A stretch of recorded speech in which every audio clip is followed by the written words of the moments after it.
कि इस डायरेक्शन में कास्ट सेंसस जाए। हमने एक और चीज कही थी, कांग्रेस पार्टी ने रेज की थी, मैनिफेस्टो में भी था, article 15(5). Article 15(5) is reservation in private education institutions. ये कानून है, ऑलरेडी कानून है, और हम चाहते हैं एकदम इस कानून को एनडीए की सरकार, बीजेपी की सरकार इंप्लीमेंट करना शुरू करे। सेंसस को डिले किया है और अपोज किया था, हम इसको वेलकम करते हैं, ये हमारा विजन है, इन्होंने अडॉप्ट किया, बहुत अच्छा। मगर हम चाहते हैं कि हमें डेट्स बताई जाएं, किस दिन तक ये सेंसस होगा, बजट में इसका पैसा आना चाहिए, अभी बजट में पैसा नहीं है, और फिर जो डेवलपमेंटल विजन है वो हमारे सामने प्रेजेंट होना चाहिए। तो ये मैं आपसे कहना चाहता था, अंग्रेजी में बोल देता हूं। Caste census we have been fighting now for some time, government has opposed for some reason, we don't understand what that reason is, they have suddenly decided to do it, we welcome that, we are happy that they have done the caste census. Telangana is a model state for the caste census. There are two caste censuses in front of us. One is Telangana, the other is Bihar. They are completely different caste censuses. The Telangana caste census, the questions have been developed by a process of consultation, not a closed process, open process, by asking the stakeholders what are the type of questions. And it's been a very detailed, very granular exercise. We would like the national census to follow some of the ideas of the Telangana census, and we are more than happy to help the government develop the national census on similar lines. We've had two other issues that we have discussed which are also central, which is the 50% cap on reservations. Now this is becoming an impediment. This is becoming an impediment to development, to progress of our country, and to the progress of backward castes, Dalits and Adivasis. And we want this 50% barrier to be eliminated and broken. We have stated that. We have achieved, we have put enough pressure on the government to get the caste census done. We want a date by when it's done. We are going to put pressure on the government to make sure that 50% cap is destroyed. And after that, there is a third thing, which is the Article 15(5), which is reservation in private educational institutions. It is already a law. We want that law to be implemented as soon as possible. So that is broadly the structure. We see the caste census as a new paradigm of development, and we want to go beyond the caste census. We want to understand what is the participation of 90% of our population in the power structure of our country. Where are they participating effectively, and where are they not participating, and we want to give them participation and access to power. So we are absolutely convinced in the Congress party that the caste census is a first step of a completely new development paradigm in the country, and we are going to push this paradigm through one way or the other. It doesn't matter what the BJP thinks. We have shown that we can pressure the BJP into doing the caste census.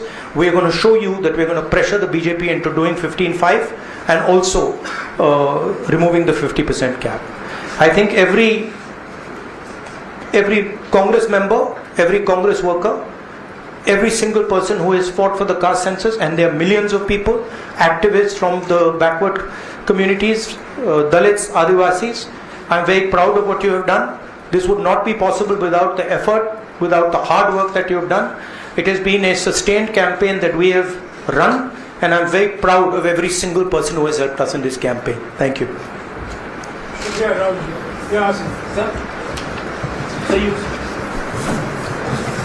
Sir, you said that the government was opposed to this and suddenly decided to take this step. Do you think that this decision has been taken in light of the upcoming Bihar polls? No, I don't think so. I don't think that's why this decision has been taken in a hurry. I don't need to comment on whether they took it, when they took it, how they took it. Now they have taken it. We are happy they've taken it. Now this needs to be taken forward.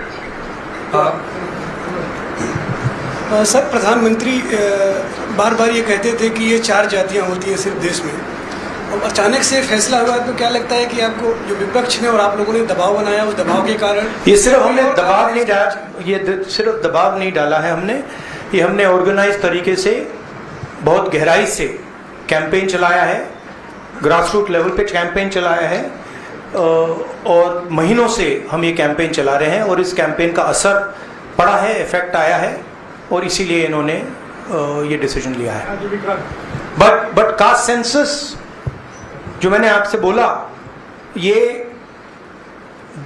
दरवाजा खोलने का तरीका है, उसके बाद real विकास का काम शुरू होगा।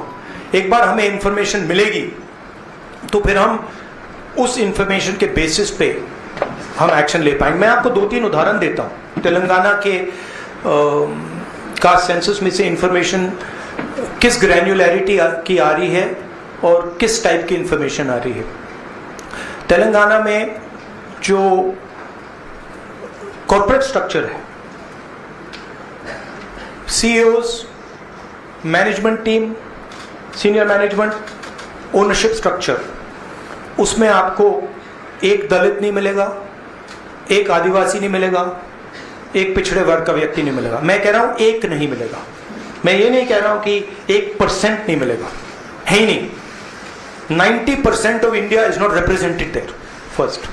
सेकंड, गिग वर्कर्स, जहां जिनके लिए हमने तेलंगाना में और अब कर्नाटक में हम कानून बना रहे हैं, अगर आप गिग वर्कर्स की लिस्ट देखें, जिसको मैं मॉडर्न स्लेवरी कहता हूं, उसमें आपको सिर्फ ओबीसी, दलित और आदिवासी मिलेंगे।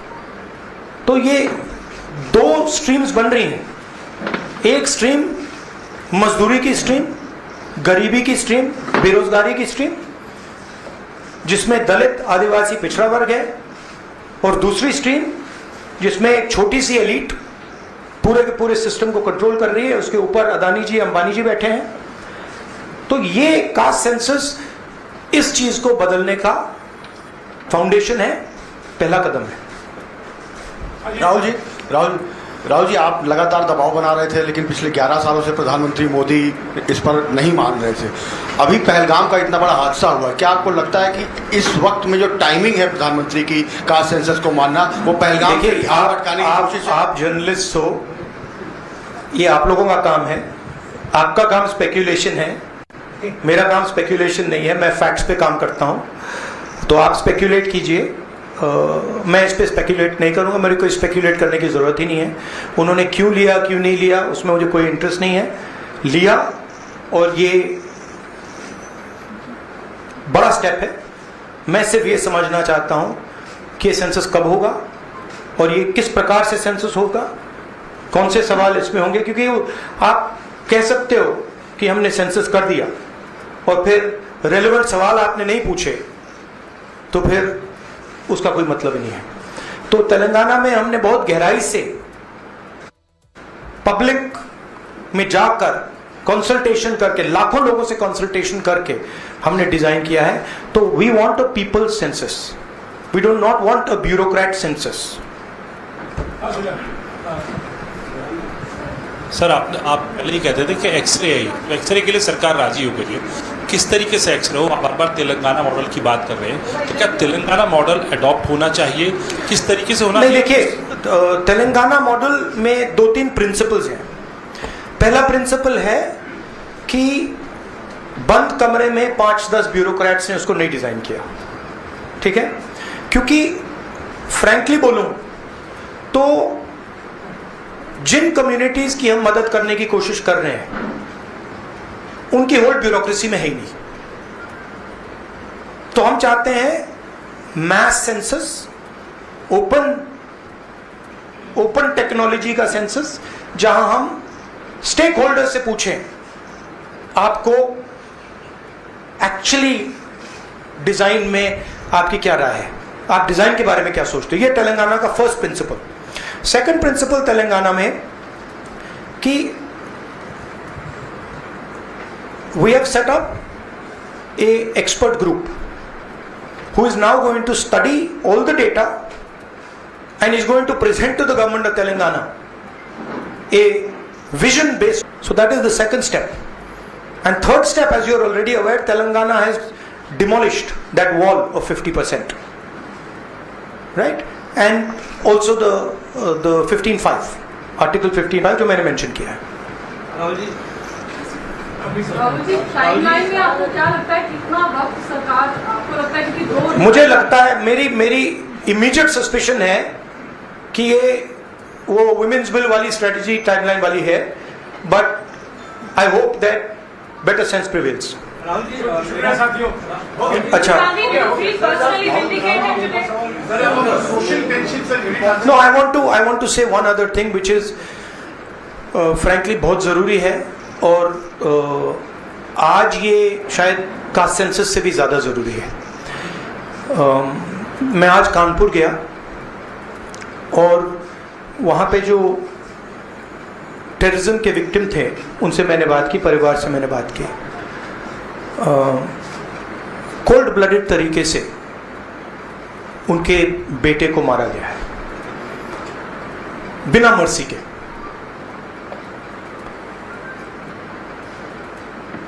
और 28 लोगों को ऐसे मारा गया है, बहुत सारे लोग घायल हुए हैं.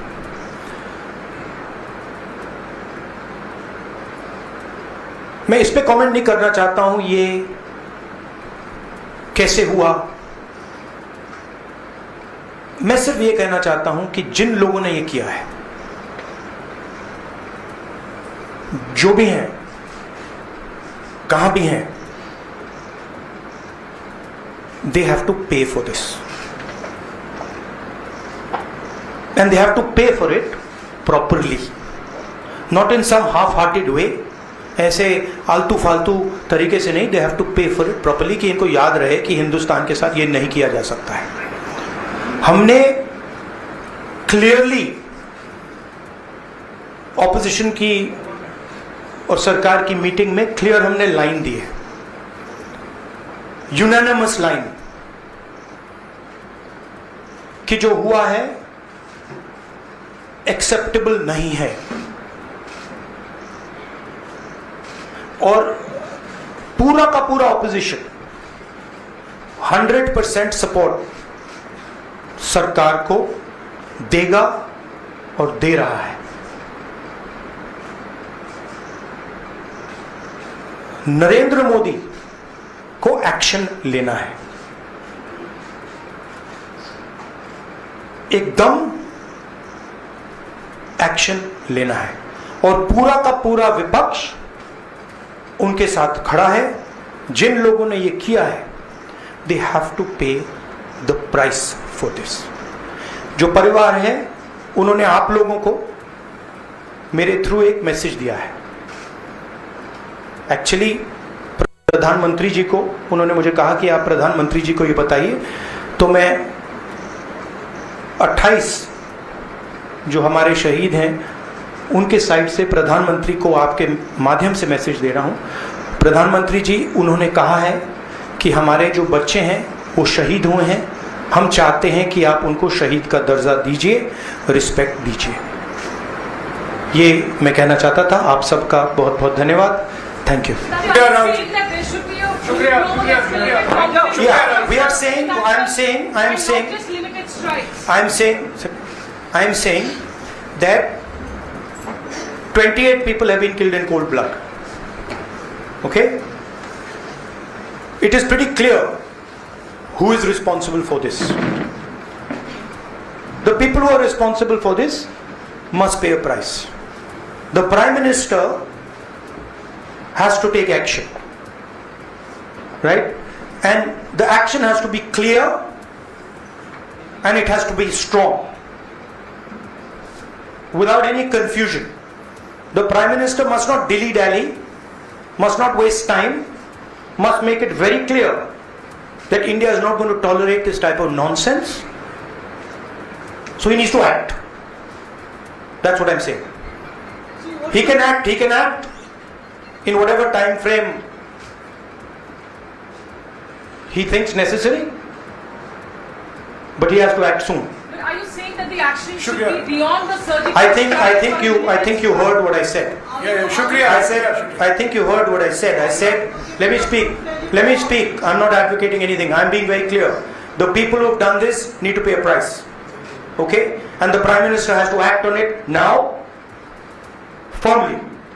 He should not dilly-dally. He should not be in a confused state. Thank you. Thank you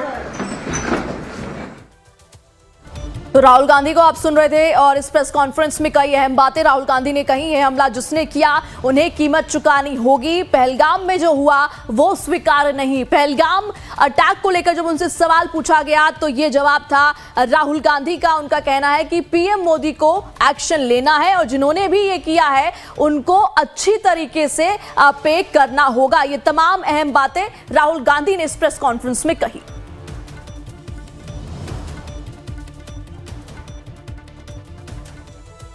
और अब सुपरफास्ट